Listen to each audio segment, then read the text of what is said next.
when we're drilling down to what this whole series could be, it's always to me, where do you go? Oh, that's it, the eureka moment for creativity, you know? And whatever it means to me, it doesn't mean anything because it is everything that means to you, because you live in your head like artists all do.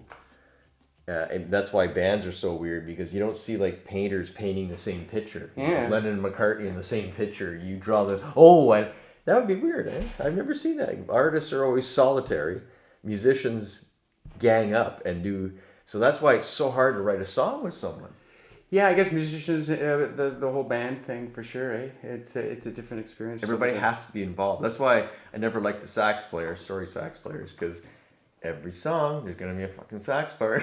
And I don't think every song needs a sax part, personally. Yeah, I remember some band in Ottawa in the 80s had, I remember watching Rogers Cable, and they had a sax player and mocking it relentlessly. I felt sorry for the guy, and it was an alto sax too, so it was. But if you could play a piccolo sax and clarinet and a bassoon, like if you changed it up. Well, I tell you, there's that song in the 80s or 90s, and the first time I heard it in the summer, I was horrified that it was going to be played. Be now?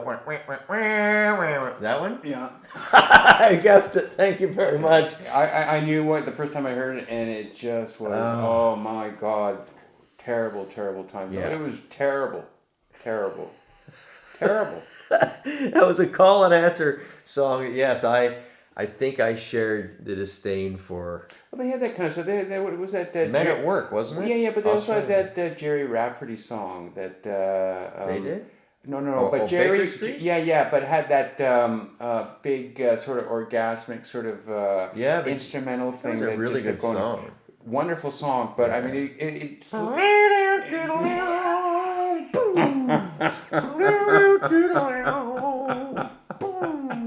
that was the tom, right? You hit it, you go boom. I like your version better. Now I remember it. I would have bought the 45. Baker Street. It's a good song. Hate the sax. Actually, you know, and there's some songs that I deal with sax on and go, this needed sax. Like if I think of some Bruce Springsteen songs, yeah, I know it's the same riff all the time, but it works in Bruce Springsteen songs, you know. Anyway, so we're gonna listen to "Carri Me," which is a weird spelling on it, but. So "Carri Me" is a special song for me. It was sort of an update of a song I did on my first album, Bite Down Hard, Beelzebub. It had to do with the little chord progression. You're going to have to find it on here. It had to do with the little chord progression that I had, and we've played it. But it had the open tuning, or the E and the B. We used to play F sharp. It was an F sharp chord, but we kept the B and the E strings open. Oh, yeah. A drone, yeah. Yeah, well, it was that sort of thing, and it was flying up and down flying up and down the fretboard. Well, that'd be you and I flying up and down. It'd be way further down, Steve. Oh, okay. For all those people out there, go visit the Byron channel. I don't know how to find it. I'm gonna have to find some way. I don't know how to find it. Yeah, I don't know how to find it either. There are a lot of other Byrons that. I'll put it in the link. That would be good. There are a whole pile of other Byrons. Moon Monkey, have I heard?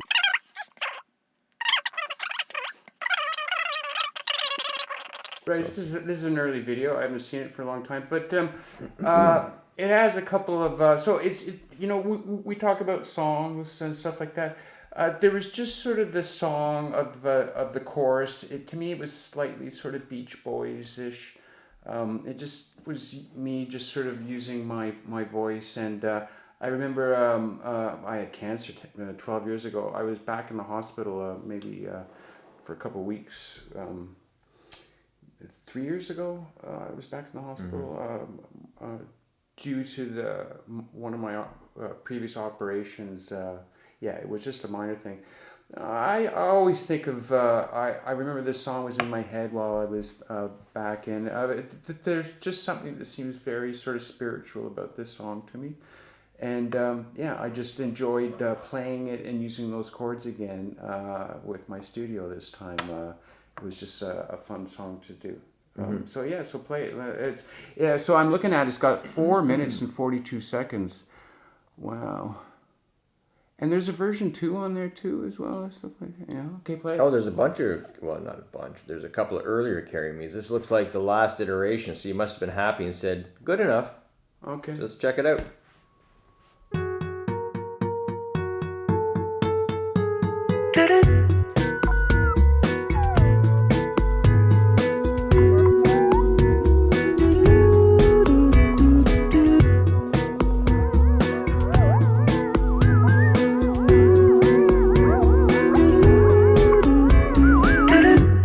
Moonbeams slink across the spooky space.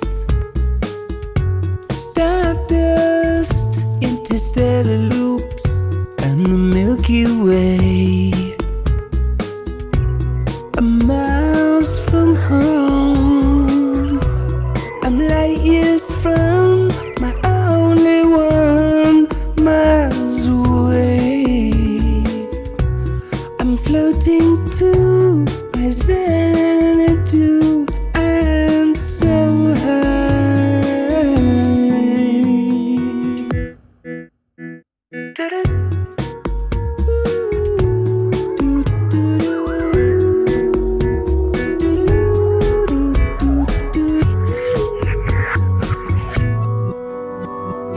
I'm so far, hippie dragons in the pretend sky. And I miss you, I still miss you. I'm miles from home. I'm light years from my only one, miles away. I'm floating to my Xanadu. I'm so high.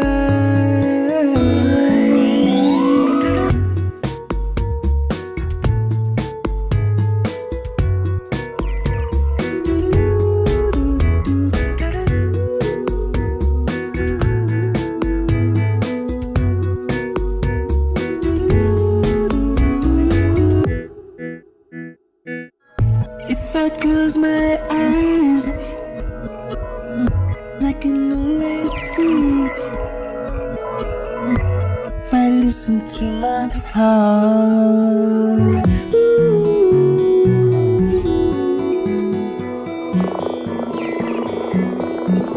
I'm floating to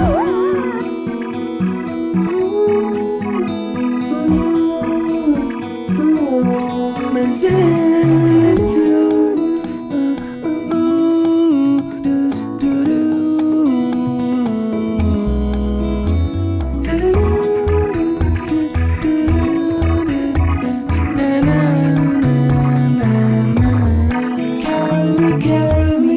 Carry me gone.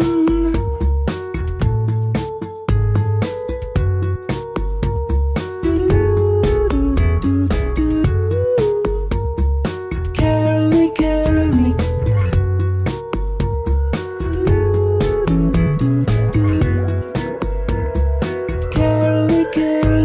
me gone.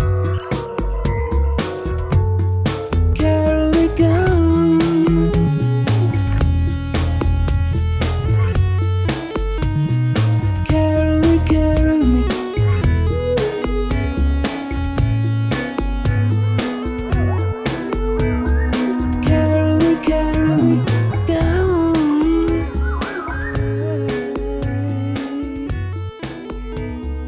Carry me. I haven't seen that for a few years. I don't even Oh, know. so you haven't changed this in the last little bit. No, I haven't. I haven't seen it. I'm kind of floored by it. It's I can tell it was just me trying to get a very sort of repetitive sort of feel to it, and I just say quickly, much too long, but beautiful in another way. I thought it was, for me. My question is, it's different enough.